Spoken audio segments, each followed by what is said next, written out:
Hi, I'm Marva Bennett, and I am president of Manor Toastmasters. I am a resident of Manor, Texas, and I'm also a licensed realtor with RE/MAX. By the way, Manor is only 14 miles from downtown. And today I have the honor of having Police Chief Ryan Phipps, who is the police chief in Manor, Texas. And he will introduce himself and get us started, but I wanted you to know that he is a great community servant and a great community leader. And I'm just pleased that he was able to take a few minutes and do this interview. Let's get to know him a little bit better. Chief Phipps, tell us a little bit about your coming to Manor and what you believe are some of the things that you've done so far that's pre-pandemic. Pre-pandemic, okay. How things Well, have been pre-pandemic.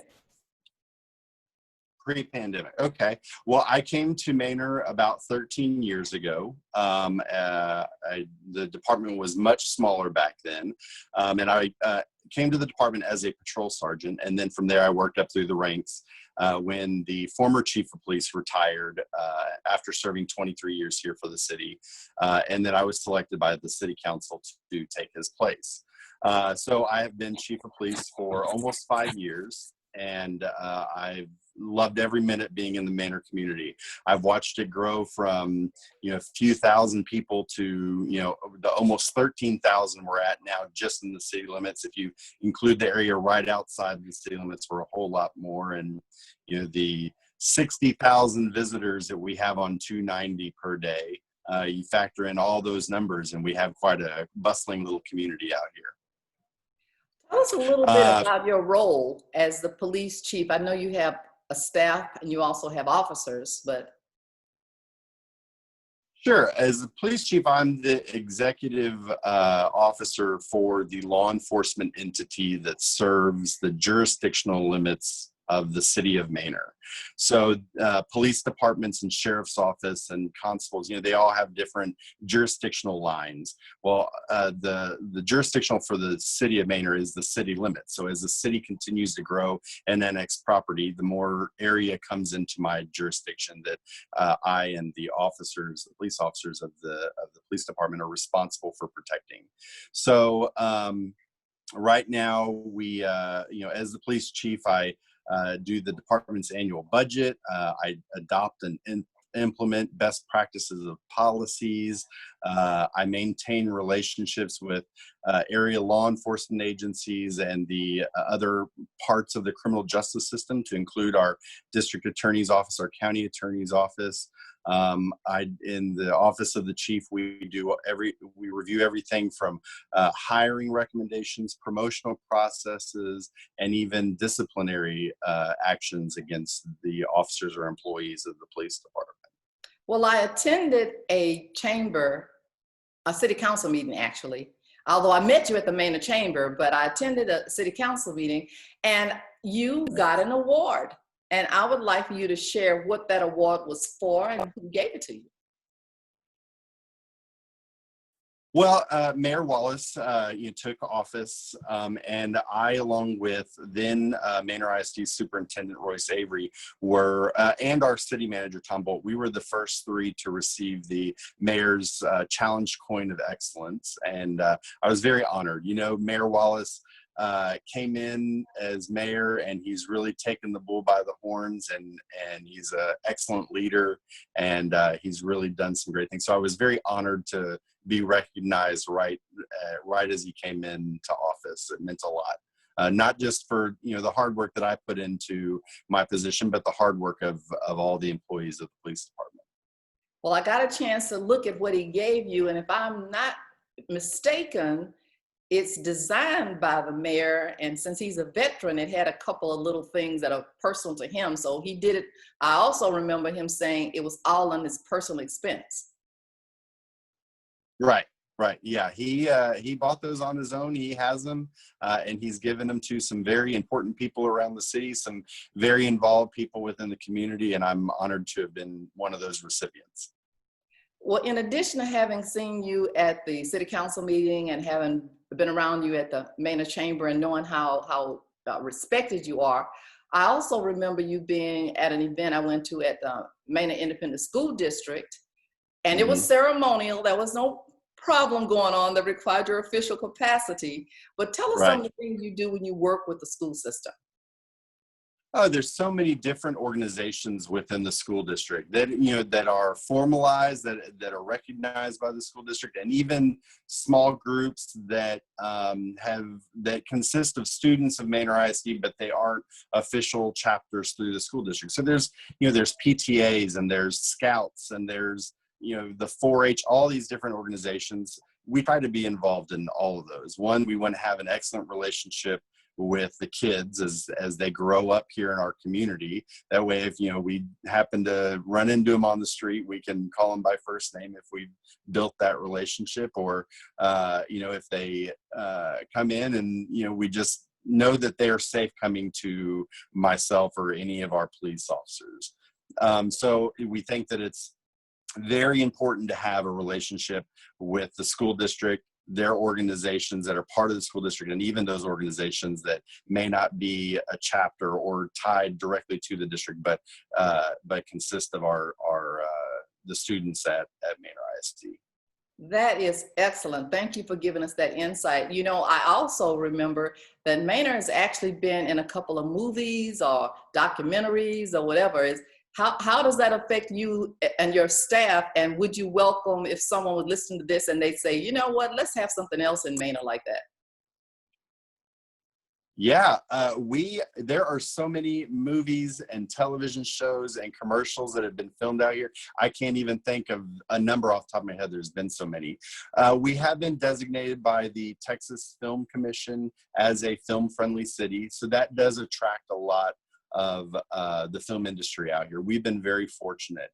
How it affects us here at the department, those sets do require security, and so they do hire our officers to work all those sets, and the officers are very fortunate to do that. It's of course good money for them to be able to do that, but they also get to meet big movie stars and get to see commercials and TV shows and movies while they're being filmed before years before they ever make it to the screen. Well, because I am a resident of Manor and I have been here for over 13 years, I have become familiar with quite a few of these things. And it's so appreciative I am that you are sharing this insight with the rest of the world.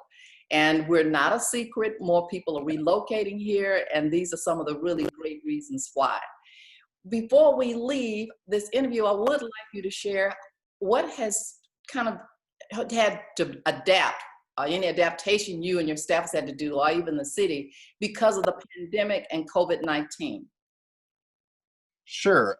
Just like any office, we've had to take, of course, the normal precautionary measures. The constant cleaning, the making sure our employees are washing their hands or provided with protective equipment. Where we kind of differ is we didn't get to take off, and we didn't get to work from home, and our officers still had to involve themselves face to face with the community. So, providing them with the protective equipment to still, be able to give our community the protection that it needs, that was the biggest thing. We were pretty well prepared. We had a pretty bad flu season at the about late fall of last year, and so we had bought a lot of cleaning supply and PPE, protective equipment back then, and so we had a pretty good stock on hand. And we also paid attention and saw kind of what was going on in China. I think when we started looking at it and having conversation, I don't think we really thought back then that it would ever get over here. We didn't know how that would look. But we did start taking precautions. We had signs hanging around our police station for our employees that said, wash your hands now, at each exit. So we took some precautionary steps early on. We've been very, very fortunate. We have had 0 employees that have become infected with COVID-19. We have had some close encounters, of course, dealing with the public. The officers have had encounters with people who showed symptoms. So those officers, of course, had to be placed immediately into quarantine and work through the process and go through appropriate testing. And luckily, they've all turned out to be okay. But now that we're dealing with this and looking how we can move forward, you know, our lobby has been closed to our residents. We're about to reopen that lobby because it's important for somebody who needs to come in for any of the services that we provide here at the station, that they can come in and access our lobby and receive those services. We do, us in City Hall and all the city facilities are professionally cleaned by a disinfecting company. All of our patrol cars get that same cleaning. So we're being very cautious, not just for our employees, but also the people that we may have to put in those police cars, or the people that we may have to bring, you know, a victim of a crime that we may have to bring in to talk to victim services. So we want them to feel like that we're taking it seriously, and that we have a clean facility for them to come into. Well, I recognize you as our Chief Security Officer, and I hear all the management, executive, strategic decisions that you have made that worked, but there are times that the city is having fun. I mean, you know, we do movies, but there was one big event that was planned for May. You were heavily involved in that. You want to mention that? That's a change, that's a plan that didn't happen at this time. Are you talking about Manor Palooza? I am. Oh, yes. You know, Manor Palooza last year, as you know, you've been here long enough, Manor Palooza last year was our first time for the city to really do a town festival. And when we kind of started this, we were really celebrating the opening of our new park, Timmerman Park, which is an 18-acre beautiful park. I don't know if you've had time to go down, but so we started off like, okay, well, let's have a little celebration to honor the opening of the park.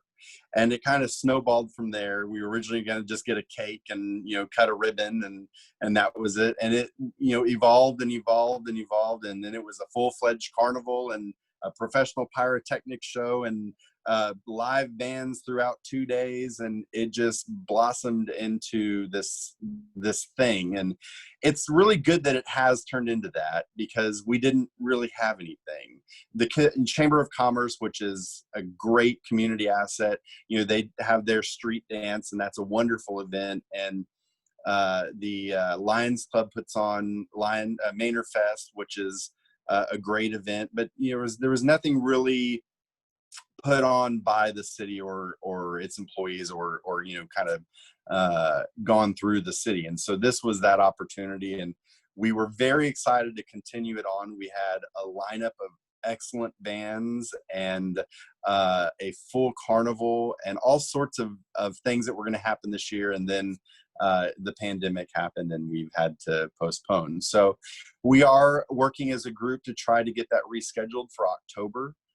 And of course we have to play this day by day and see how, you know, the governor and local health authorities are suggesting we move the community forward. And if we're able to in October, that is definitely something that we're looking forward to putting on. Well, thank you for ending our interview with that great positive going forward thought beyond the pandemic. Yes. So, Police Chief Ryan Phipps, I thank you for your time and being Chief Security Officer, and look forward to seeing you when the Manor Chamber starts to meet again. And I am Marva Bennett, President of Manor Toastmasters and Realtor with RE/MAX, but I am a strong supporter and passionate about what this city is doing. Thank you, Chief Thank you. Phipps. Thank you.